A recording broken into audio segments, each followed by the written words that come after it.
નમસ્કાર વિદ્યાર્થી મિત્રો, ફરી એક વખત સામાજિક વિજ્ઞાનમાં આપનું હાર્દિક સ્વાગત છે।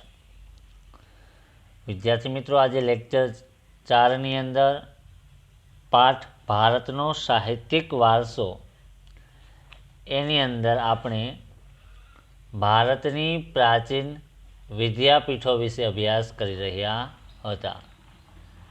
લેક્ચર 3ની અંદર આપણે નાલંદા વિદ્યાપીઠ વિશે વિગતવાર ચર્ચાઓ કરી। આજે આપણે તક્ષશિલા વિશે જોઈએ। વર્તમાન સમયમાં પાકિસ્તાનમાં આવેલા રાવલપિંડીથી પશ્ચિમે પ્રાચીન તક્ષશિલા વિદ્યાપીઠ હતી।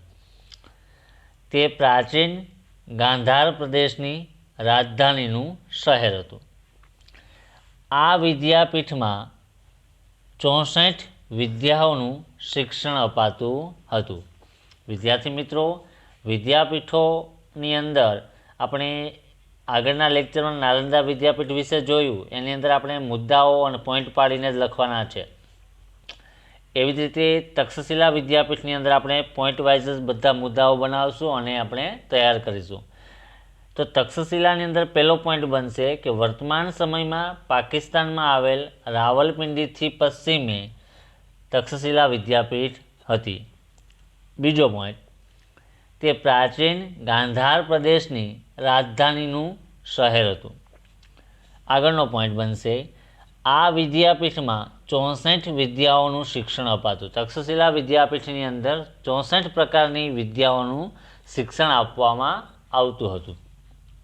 આગળ, અહીં મોટા ભાગના વિદ્યાર્થીઓ ગુરુના આશ્રમમાં રહીને અભ્યાસ કરતા। તક્ષશિલા વિદ્યાપીઠની અંદર મોટા ભાગના વિદ્યાર્થીઓ ગુરુ પાસે આશ્રમમાં રહીને જ અભ્યાસ કરતા। ભગવાન બુદ્ધના શિષ્ય જીવકે અહીં આયુર્વેદના પાઠો શીખ્યા। મહત્વનું પૂછાઈ શકે એવું MCQ કે તક્ષશિલા વિદ્યાપીઠની અંદર ભગવાન બુદ્ધના કયા શિષ્યએ આયુર્વેદના પાઠો શીખ્યા? તો કે જીવકે। એક મુદ્દો આ પણ બનશે કે ભગવાન બુદ્ધના શિષ્ય જીવકે અહીં આયુર્વેદના પાઠો શીખ્યા। આગળ, દંતકથા અનુસાર રઘુકુલમાં જન્મેલા રામના ભાઈ ભરતના પુત્ર તક્ષ પરથી આ સ્થળનું નામ પડ્યું હોવાનું મનાય છે। તક્ષશિલા વિદ્યાપીઠનું નામ કેવી રીતે પડ્યું? તો એક દંતકથા અનુસાર રઘુકુળની અંદર જન્મેલા ભગવાન શ્રી રામના ભાઈ એવા ભરતના પુત્ર તક્ષના નામ ઉપરથી આ તક્ષશિલા વિદ્યાપીઠનું નામ પડ્યું એવું માનવામાં આવે છે। આગળનો પોઈન્ટ, 7મા સૈકામાં એ મહત્વના વિદ્યા કેન્દ્ર તરીકે જાણીતું હતું। 7મા સૈકામાં એટલે 7મી સદીની અંદર મહત્વનું વિદ્યાનું ધામ તરીકે અથવા વિદ્યાનું કેન્દ્ર તરીકે પ્રખ્યાત હતું।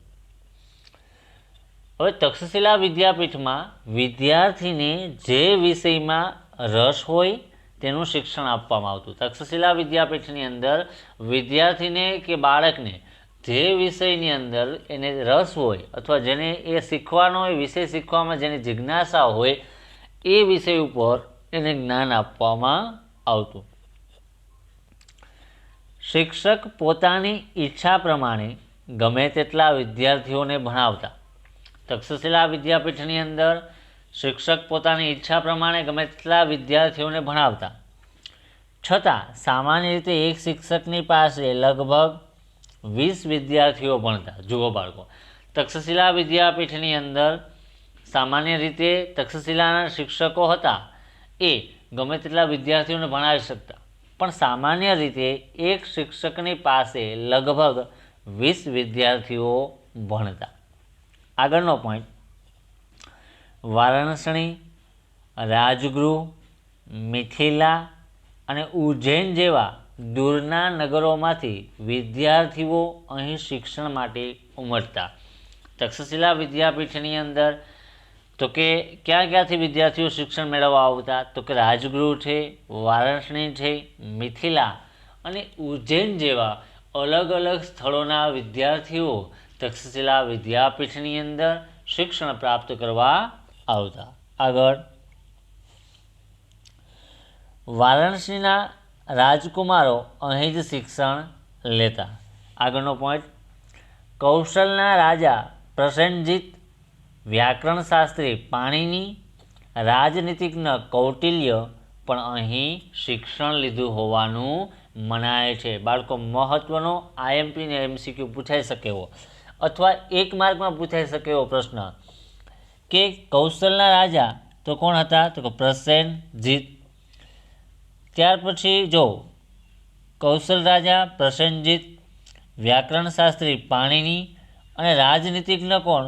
કૌટિલ્યએ તક્ષશિલા વિદ્યાપીઠની અંદર શિક્ષણ મેળવ્યું.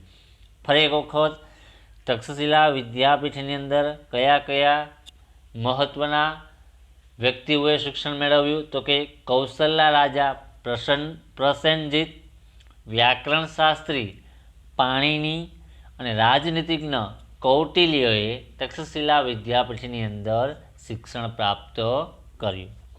આગળનો પોઈન્ટ, તક્ષશિલા ઉચ્ચ શિક્ષણનું કેન્દ્ર હતું. સામાન્ય સ્થિતિના વિદ્યાર્થીઓ ગુરુના ઘરે રહીને ભણતા. તક્ષશિલા છે એ ઉચ્ચ કક્ષાનું શિક્ષણનું કેન્દ્ર હતું અને તક્ષશિલા વિદ્યાપીઠની અંદર સામાન્ય સ્થિતિના વિદ્યાર્થીઓ ગુરુના ઘરે રહીને ભણતા હતા. તક્ષશિલા વિદ્યાપીઠમાં અહીં વૈદ, શસ્ત્રક્રિયા, ગજવિદ્યા, ધનુર્વિદ્યા, વ્યાકરણ, તત્વજ્ઞાન, યુદ્ધવિદ્યા, ખગોળ, જ્યોતિષ વગેરેનું શિક્ષણ આપવામાં આવતું. તક્ષશિલા વિદ્યાપીઠમાં શેને લગતું શિક્ષણ આપવામાં આવતું હતું? તો જુઓ, વૈદ, શસ્ત્રક્રિયા, ગજવિદ્યા, ધનુર્વિદ્યા, વ્યાકરણ, તત્વજ્ઞાન, યુદ્ધવિદ્યા, ખગોળ અને જ્યોતિષ વગેરેનું શિક્ષણ એ તક્ષશિલા વિદ્યાપીઠની અંદર આપવામાં આવતું હતું. એક વાક્યમાં બાળકો તમને પૂછાઈ શકે કે તક્ષશિલા વિદ્યાપીઠમાં કયા કયા પ્રકારનું શિક્ષણ આપવામાં આવતું હતું? આગળનો બાળકો, ચંદ્રગુપ્ત મૌર્યના ગુરુ ચાણક્ય અને ખુદ ચંદ્રગુપ્ત મૌર્યે અહીં શિક્ષણ લીધું હતું. બીજું આગળ બાળકો કે ચંદ્રગુપ્ત મૌર્યના ગુરુ એટલે કે ચાણક્ય અને ખુદ ચંદ્રગુપ્ત મૌર્યે તક્ષશિલા વિદ્યાપીઠની અંદર શિક્ષણ મેળવ્યું હતું. તો આ જુઓ બાળકો તમે કે કૌશલના રાજા પ્રસેનજીત, વ્યાકરણ શાસ્ત્રી પાણિની અને રાજનીતિજ્ઞ કૌટિલ્યે તક્ષશિલામાં શિક્ષણ મેળવ્યું. ચંદ્રગુપ્ત મૌર્યના ગુરુ એટલે કે ચાણક્ય અને ખુદ ચંદ્રગુપ્ત મૌર્યે પણ તક્ષશિલા વિદ્યાપીઠની અંદર શિક્ષણ મેળવ્યું હતું. તો વિદ્યાર્થી મિત્રો, આ આપણે તક્ષશિલા વિદ્યાપીઠ વિશે જોયું. ત્યાર પછીની ત્રીજી વિદ્યાપીઠ એટલે વારાણસી કાશી જોઈએ. વારાણસી યાત્રાધામ તરીકે પ્રસિદ્ધ છે. વારાણસી શેના માટે જાણીતું છે? તો કે યાત્રાધામ તરીકે પ્રસિદ્ધ છે. ઈસવીસન પૂર્વે 7મા સૈકામાં તે ભારતનું પ્રસિદ્ધ વિદ્યા કેન્દ્ર હતું. ઉપનિષદ કાળમાં તે આર્ય સંસ્કૃતિ અને ધર્મના કેન્દ્ર તરીકે વિકસ્યું. મહત્વનું બાળકો, ઉપનિષદ કાળમાં તે આર્ય સંસ્કૃતિ અને ધર્મના કેન્દ્ર તરીકે વિકસ્યું. વારાણસી અને કાશી અથવા કાશી કે વારાણસી બંને એક જ છે. કે વારાણસી છે એ યાત્રાધામ તરીકે પ્રસિદ્ધ છે. આર્ય સંસ્કૃતિ ઉપનિષદ કાળમાં તે આર્ય સંસ્કૃતિ અને ધર્મના કેન્દ્ર તરીકે વિકસ્યું.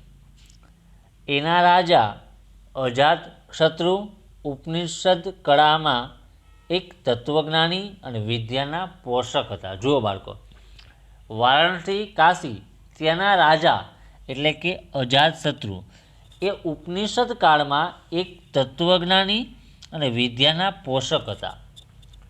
વ્યાસ સંહિતામાં મહર્ષિ વેદવ્યાસનો આશ્રમ અહીં હોવાનો ઉલ્લેખ મળે છે.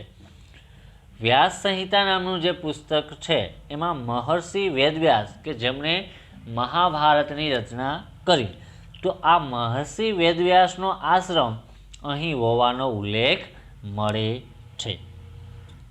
આગળનો પોઈન્ટ બાળકો, ભગવાન બુદ્ધે પોતાના મતના પ્રચાર અને પ્રસાર માટે વારાણસી પર પસંદગી ઉતારી હતી. ભગવાન બુદ્ધે પોતાના ધર્મના પ્રચાર અને પ્રસાર માટે વારાણસી પર પસંદગી ઉતારી હતી. આગળનો પોઈન્ટ, આદિ શંકરાચાર્ય જેવા સમર્થ તત્વજ્ઞે તેમના વેદાંતના નૂતન સિદ્ધાંતની સ્વીકૃતિ માટે કાશી જવું પડ્યું હતું. ચૈતન્ય મહાપ્રભુ અને પુષ્ટિ માર્ગના પ્રવર્તક એટલે વલ્લભાચાર્યએ પણ પોતાના વૈષ્ણવ સંપ્રદાયની પ્રતિષ્ઠા અહીં મેળવી. આગળ, પંજાબના વિદ્વાન કુટુંબોએ સ્થળાંતર કરવું પડ્યું ત્યારે તેઓ મુખ્યત્વે કાશી અને થોડા પ્રમાણમાં કાશ્મીર જઈને વસ્યા હતા. અન્ય રાજાના રાજકુમારો પણ અહીં ઉચ્ચ શિક્ષણ માટે આવતા હતા. સમ્રાટ અશોકના આશ્રયથી વારાણસીનો સારનાથ મઠ પ્રસિદ્ધ વિદ્યાધામ બન્યો. સમ્રાટ અશોકના આશ્રયથી વારાણસીનો સારનાથ મઠ પ્રસિદ્ધ વિદ્યાધામ બન્યો. તો વિદ્યાર્થી મિત્રો, સૌપ્રથમ આપણે વિદ્યાપીઠ એટલે નાલંદા વિદ્યાપીઠ, ત્યાર પછી તક્ષશિલા વિદ્યાપીઠ, ત્રીજી વારાણસી એટલે કાશી વિદ્યાપીઠ વિશે જોયું. ત્યાર પછીના જોવાના છીએ એ છે વલ્લભી વિદ્યાપીઠ. ઈસવીસન 7મા શતકમાં ગુજરાતનું આ વિદ્યાધામ અતિ પ્રસિદ્ધ શિક્ષણ કેન્દ્ર હતું.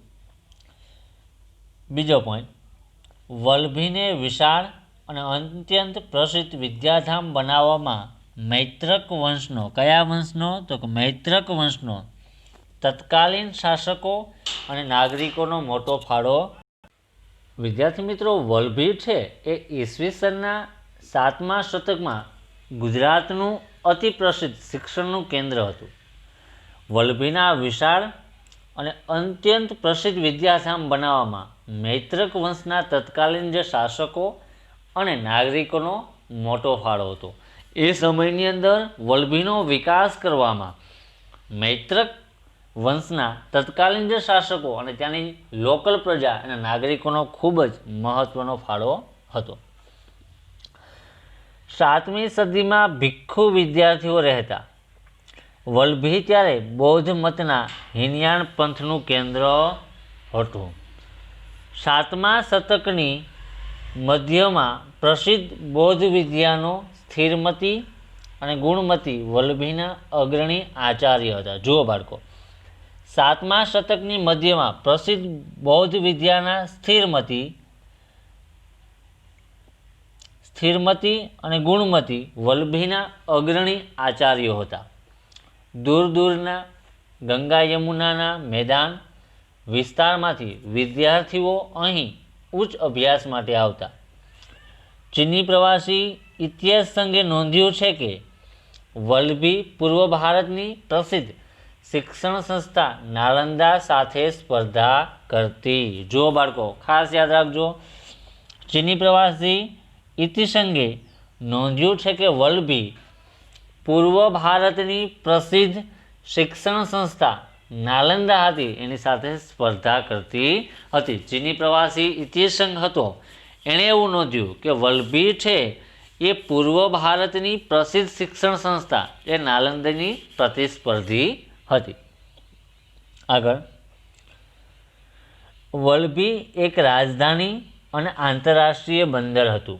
જુઓ બાળકો, વલ્લભી એક રાજધાની અને આંતરરાષ્ટ્રીય બંદર હતું. ક્યારે? ઈસવીસન 480 થી 775 સુધી. વલ્લભીના શાસક મૈત્રક રાજવીઓ પણ વિદ્યા અને વિદ્યાપીઠના મહાન આશ્રયદાતાઓ હતા. એ બાબતની નોંધ લેવી પડે કે મૈત્રક વંશના રાજવીઓ બૌદ્ધ ન હતા, સનાતની હતા, છતાં આ સંસ્થાને મદદ કરતા. જુઓ બાળકો, વલ્લભી છે એ સમયે બૌદ્ધ ધર્મનું મુખ્ય કેન્દ્ર હતું. એ સમયના સાતમા શતકની મધ્યના પ્રસિદ્ધ બૌદ્ધ વિદ્વાનો સ્થિરમતી અને ગુણમતી એ સમયે વલ્લભીના અગ્રણી આચાર્યો હતા. દૂર દૂરના ગંગા યમુનાના મેદાનના વિદ્યાર્થીઓ વલ્લભીમાં ઉચ્ચ વિદ્યા મેળવવા માટે આવતા. ચીની પ્રવાસી ઇતિસંઘે નોંધ્યું કે વલ્લભી છે એ પૂર્વ ભારતની પ્રસિદ્ધ શિક્ષણ સંસ્થા નાલંદા સાથે સ્પર્ધા કરતી. વલ્લભી એક રાજધાની અને આંતરરાષ્ટ્રીય બંદર હતું. વલ્લભી શાસક મૈત્રક રાજવીઓ પણ વિદ્યા અને વિદ્યાપીઠના મહાન આશ્રયદાતાઓ હતો. અને એ બાબત નોંધવી પડે કે મૈત્રક વંશના રાજવીઓ બૌદ્ધ ન હતા, છતાં આ વલ્લભી વિદ્યાપીઠને મદદ કરતા. આગળ ઈસવીસન 775માં આરબોએ આક્રમણ કર્યું અને મૈત્રકો પરાજિત થયા અને વિદ્યાપીઠ બંધ પડી. ક્યારે? તો ઈસવીસન 775માં કોણે આક્રમણ કર્યું? તો આરબોએ આક્રમણ કર્યું અને મૈત્રક રાજવીઓ છે એ પરાજિત થયા અને વિદ્યાપીઠ બંધ પડી. જ્યાં સુધી વલ્લભી પર મૈત્રક રાજવીઓનું શાસન હતું ત્યાં સુધી વલ્લભી વિદ્યાપીઠ વ્યવસ્થિત ચલાવી શકાતી. પણ ઈસવીસન 775માં આરબોએ વલ્લભી પર આક્રમણ કર્યું અને મૈત્રક વંશ પરાજિત થયો અને વિદ્યાપીઠ બંધ પડી. આગળનો પોઈન્ટ, આ પ્રસિદ્ધ વિદ્વાનોના નામ દરવાજા પર લખવામાં આવતા. અહીં પ્રસિદ્ધ જે વિદ્વાનો હતા એ પ્રસિદ્ધ વિદ્વાનોના નામ એના દરવાજા પર લખવામાં આવતા. વિદ્વાનો રાજસભામાં પોતાનું પાંડિત્ય દાખવીને રાજતંત્રમાં ઊંચા અધિકારો પ્રાપ્ત કરતા. આ વિદ્વાનો વલ્લભીની જે મૈત્રક વંશના જે રાજવીઓ હતા એ પોતાનું પાંડિત્ય એટલે પોતાનું જ્ઞાન દાખવીને રાજતંત્રમાં ઊંચા અધિકારો પ્રાપ્ત કરતા. આગળ બાળકો, આ જાણીતી વિદ્યાપીઠ હતી અને જ્ઞાનની આરાધના તથા તેમની વિશિષ્ટ પ્રકારની શિક્ષણ પ્રણાલીને કારણે ભારતમાં જ નહીં પરંતુ તે સમયના વિશ્વમાં તે પ્રસિદ્ધ થઈ હતી. આ વિદ્યાપીઠમાં દેશ પરદેશથી અભ્યાસ કરવા માટે વિદ્યાર્થીઓ આવતા. સાચા અર્થમાં આંતરરાષ્ટ્રીય વિદ્યાપીઠ હતી. એમાં લગભગ પ્રત્યેક વિદ્યાશાખાઓનું શિક્ષણ અપાતું. આ બધી વિદ્યાપીઠમાં નિભાવ રાજાઓ અને શ્રેષ્ઠીઓએ આપેલા દાનમાંથી થતો. તે હકીકત તે સમાજની પણ વિદ્યા પ્રત્યેની પ્રતિ અને નિષ્ઠા દર્શાવે છે. જો બાળકો, વલ્લભી વિદ્યાપીઠમાં દેશ પરદેશથી વિદ્યાર્થીઓ અભ્યાસ કરવા આવતા. સાચા અર્થમાં આ વલ્લભી વિદ્યાપીઠ એ આંતરરાષ્ટ્રીય ખ્યાતિ પામેલી હતી. એમાં લગભગ પ્રત્યેક વિદ્યાશાખાઓનું શિક્ષણ અપાતું. આ બધી વિદ્યાપીઠમાં નિભાવ રાજાઓ અને શ્રેષ્ઠીઓએ આપેલા દાનમાંથી થતો. તે હકીકત તે સમાજની પણ વિદ્યા પ્રત્યેની પ્રીતિ અને નિષ્ઠા દર્શાવે છે. તો આ આખી વિદ્યાપીઠનો નિભાવ એ રાજાઓ અને શ્રેષ્ઠીઓએ જે આપેલા દાનમાંથી થતો. એના ઉપરથી આપણને અંદાજ આવી શકે બાળકો કે તે સમાજની પણ વિદ્યા પ્રત્યેની પ્રીતિ અને નિષ્ઠા દર્શાવે છે. ભારતીય વિદ્યા કલાઓ અને જ્ઞાન વિજ્ઞાનનું શિક્ષણ આપતી એ વિશ્વવિખ્યાત યુનિવર્સિટીઓ હતી. બાળકો, આજના સમયની આ શાળા કોલેજો યુનિવર્સિટીઓ છે એની સાથે એ સમયની આ ભારતની પ્રાચીન વિદ્યાપીઠો હતી. આ વિદ્યાપીઠોની અંદર વિદ્યાર્થીઓ ગુરુ પાસે જ્ઞાન મેળવતા. ભારતની પ્રાચીન વિદ્યાપીઠો જેમાં સૌપ્રથમ આપણે નાલંદા વિદ્યાપીઠ વિશે જોયું. એના મુદ્દાઓ પાડી આપણે એનો અભ્યાસ કર્યો. ત્યાર પછી બીજી વિદ્યાપીઠ એટલે તક્ષશિલા વિદ્યાપીઠ વિશે જોયું. એના મુદ્દાઓ પાડી અને વિગતવાર આપણે એની ચર્ચાઓ કરી સમજવાનો પ્રયત્ન કર્યો. ત્યાર પછી ત્રીજી વારાણસી એટલે કાશી એના વિશે જોયું, એના મુદ્દાઓ પાડ્યા. ચોથી વિદ્યાપીઠ વલ્લભી જે ગુજરાતની અંદર સ્થિત હતી એના વિશે મુદ્દાઓ પાડી અને વિગતવાર ચર્ચાઓ કરી. વિદ્યાર્થી મિત્રો, આજે આપણે આ લેક્ચરમાં જે ચલાવ્યું તે તમારી ફેરબુકની અંદર તમારે મુદ્દાઓ પાડી અને લખી લેવાનું રહેશે. એના પછી નીચે તમને સ્વાધ્યાય આપેલું છે. તમે જુઓ બાળકો કે પ્રશ્ન પહેલો છે એ નીચેના પ્રશ્નોના સવિસ્તાર ઉત્તર લખો. એની અંદર પહેલો ક્વેશ્ચન છે, ભારતમાં વેદો કેટલા અને કયા કયા છે તે સમજાવો. એ તમારે પ્રશ્ન લખવાનો છે ફેરબુકમાં. બીજો પ્રશ્ન છે, તક્ષશિલા વિદ્યાપીઠ વિશે નોંધ લખો. ત્રીજો પ્રશ્ન છે, મધ્યકાલીન સાહિત્યની ચર્ચાઓ કરો, જેની અંદર આપણે જોયું હતું ઉત્તર ભારતનું સાહિત્ય, દક્ષિણ ભારતનું સાહિત્ય અને હિન્દી સાહિત્ય. ત્યાર પછી પ્રશ્ન બીજો, નીચેના પ્રશ્નોના ઉત્તર મુદ્દાસર લખો, જેમાં વલ્લભી વિદ્યાપીઠની માહિતી આપો અને નાલંદા વિદ્યાપીઠની માહિતી આપો. પ્રશ્ન ત્રીજો છે પહેલો, એમાં યજુર્વેદ વિશે સમજૂતી આપો. બીજો પ્રશ્ન, અથર્વવેદમાં કઈ માહિતી આપવામાં આવે છે. પ્રશ્ન ત્રીજો, શ્રીમદ ભગવદ્ ગીતામાં કયા દાર્શનિક સિદ્ધાંતોનું વિવેચન છે.